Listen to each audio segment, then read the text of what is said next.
السلام علیکم ورحمۃ اللہ وبرکاتہ۔ الحمدللہ کفا وسلام علی عبادہ الذین اصطفیٰ، اما بعد۔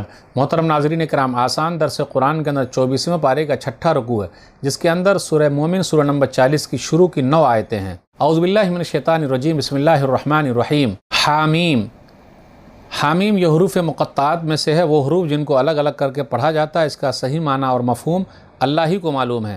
تنزیل الکتاب من اللہ العزیز العلیم، یہ کتاب قرآن اللہ کی طرف سے ہے جو سب پر غالب، بڑا زبردست، سب کچھ جاننے والا ہے۔ غافر الذنب وقابل التوب شدید العقاب ذی الطول لا الہ الا ہو الیہ المصیر، گناہوں کو معاف کرنے والا، توبہ قبول کرنے والا، سخت سزا دینے والا، بڑے فضل والا داتا ہے، اس کے سوا کوئی حقیقی اور سچا معبود نہیں ہے، سب کو اسی کے پاس لوٹ کر جانا ہے۔ ما یجادل فی آیات اللہ الا الذین کفروا فلا یغررک تقلبهم فی البلاد، اللہ کی آیتوں کے بارے میں صرف کافر لوگ ہی جھگڑتے ہیں، بحث کرتے ہیں، اس لیے ان لوگوں کا شہروں میں یعنی ملکوں میں چلنا پھرنا آپ صلی اللہ علیہ وسلم کو دھوکے میں نہ ڈال دے، یعنی کفر کے باوجود کافروں کی خوشحالی آپ صلی اللہ علیہ وسلم کو دھوکے میں نہ ڈال دے۔ کذبت قبلہم قوم نوح والاحزاب من بعدہم وہمت کل امۃ برسولہم لیاخذوہ وجادلوا بالباطل لیدحضوا بہ الحق فاخذتہم فکیف کان عقاب، ان سے پہلے نوح علیہ السلام کی قوم اور ان کے بعد بہت سے گروہ نے بھی رسولوں کو جھٹلایا تھا،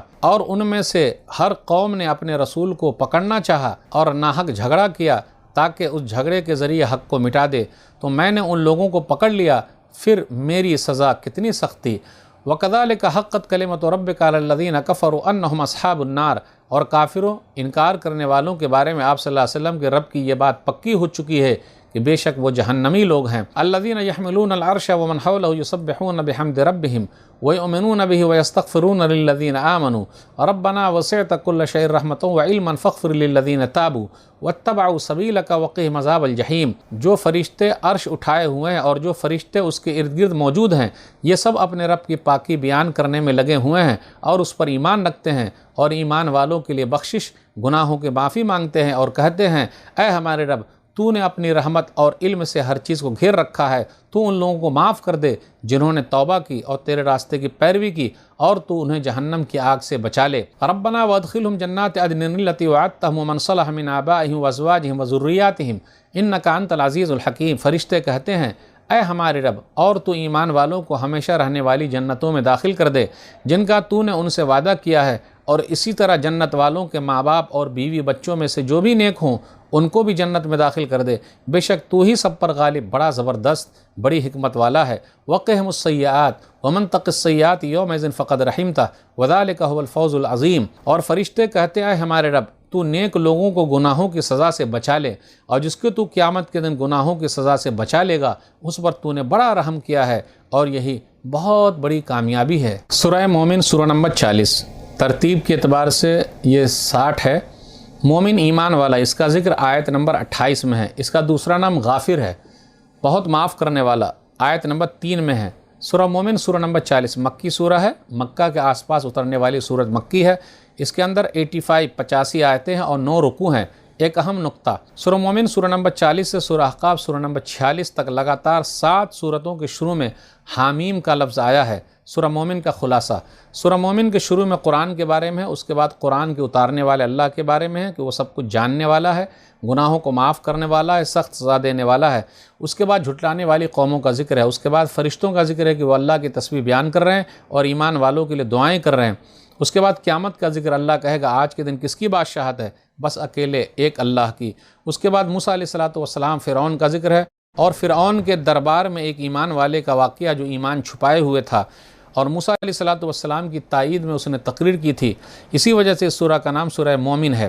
اس نے اپنی قوم کو نصیحت کی، لوگوں کو موسیٰ علیہ السلام پر ایمان لانے پر ابھارا، پھر اپنی قوم کو سمجھایا کل اللہ اگر عذاب مبتلا کر دے تو کون ہے جو عذاب کو ہٹا دے۔ اس کے بعد ہے کہ مرنے کے بعد جہنمی لوگوں کو عذاب دیا جائے گا۔ اس کے بعد ہے قبر کا عذاب برحق ہے جو آیت نمبر 46 میں ہے۔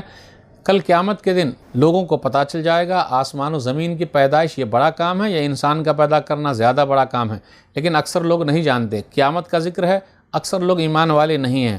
اس کے بعد آیت نمبر 60 میں ہے کہ اللہ ہی کو پکارو، وہ سب کی پکار کو سنتا ہے۔ دن رات تمہارے فائدے کے لیے، لیکن اکثر لوگ شکر ادا نہیں کرتے۔ انسان کی پیدائش کے مراحل ہیں، اس کے بعد جہنم والوں کا ذکر ہے، گردن میں توق ڈال دیا جائے گا، زنجیر میں باندھ کر گھسیٹا جائے گا۔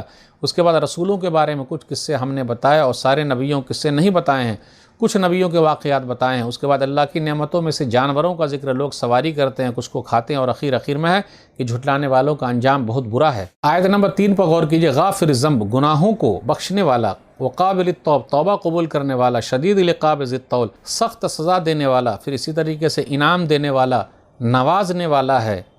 تو اللہ تعالیٰ پکڑنے والا بھی ہے، معاف کرنے والا بھی ہے، پکڑنے والا بھی ہے۔ سورہ ہجر سورہ نمبر 15 آیت نمبر 49 اور 50 پر غور کیجئے، نبئ عبادی انی انا الغفور الرحیم وان عذابی هو العذاب العلیم، آپ میرے بندوں کو خبر دے دیجئے کہ میں بہت بخشنے والا، رحم کرنے والا ہوں، اور میرا عذاب بھی بہت سخت ہے، دردناک ہے۔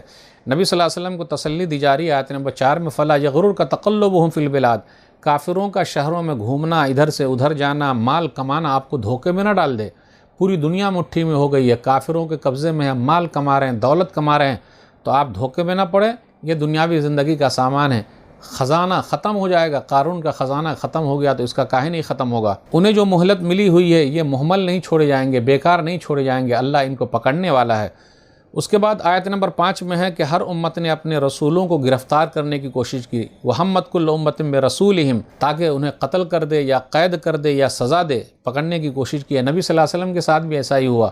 سورہ انفال سورہ نمبر 8 آیت نمبر 30، وَإِذْ يَمْكُرُ بِكَ الَّذِينَ كَفَرُوا لِيُثْبِتُوكَ أَوْ يَقْتُلُوكَ أَوْ يُخْرِجُوكَ وَيَمْكُرُونَ وَيَمْكُرُ اللَّهُ وَاللَّهُ خَيْرُ الْمَاكِرِينَ، کافر لوگ چال چل رہے تھے تاکہ آپ کو قید کر دے، قتل کر دے یا نکال دے، وہ لوگ چال چل رہے تھے، اللہ اپنی چال چل رہا تھا، اور سب سے بہترین چال اللہ کی ہے۔ اس کے بعد آیت نمبر 7 سے 9 کے درمیان فرشتے ایمان والوں کے لیے دعائیں کر رہے ہیں، اللہ کی تسبیح بیان کرتے ہیں، وہ لوگ ایمان والوں کے لیے دعائیں کرتے ہیں۔ کہا جاتا ہے کہ عرش کو اٹھائے ہوئے 4 فرشتے ہیں، مگر قیامت کے دن ان کی تعداد 8 ہو جائے گی، حافظ ابن کثیر رحمہ اللہ نے ذکر کیا ہے۔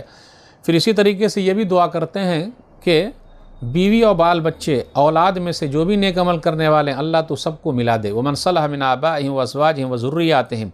بالکل اسی طریقے سے ہے جیسے سورہ طور سورہ نمبر 52 میں آیت نمبر 21 میں ہے، وَالَّذِينَ آمَنُوا وَاتَّبَعَتْهُمْ ذُرِّيَّتُهُم بِإِيمَانٍ أَلْحَقْنَا بِهِمْ ذُرِّيَّتَهُمْ وَمَا أَلَتْنَاهُم مِّنْ عَمَلِهِم مِّن شَيْءٍ كُلُّ امْرِئٍ بِمَا كَسَبَ رَهِينٌ، جو ایمان لائے اور ان کی اولاد میں سے بھی جو ایمان لائے ہم ان کے ساتھ ملا دیں گے، اور کسی کے عمل میں کوئی کمی نہیں ہوگی۔ ہر آدمی اپنے عمل کی وجہ سے گروی رکھا ہوا ہے۔ پتہ یہ چلا دو ادنا قسم کے لوگ ہیں یعنی اولاد، تو وہ اعلیٰ قسم کے لوگوں کے ساتھ، بڑے لوگوں کے ساتھ، باپ کے ساتھ، دادا کے ساتھ جنت کے اندر ملا دیے جائیں گے۔ عمل کی کمی کو اللہ ختم کر دیں گے، اپنے فضل و کرم سے سب کو، بال بچے کو، بیوی کو، پورے خاندان والے کو ایک ساتھ ملا دیں گے۔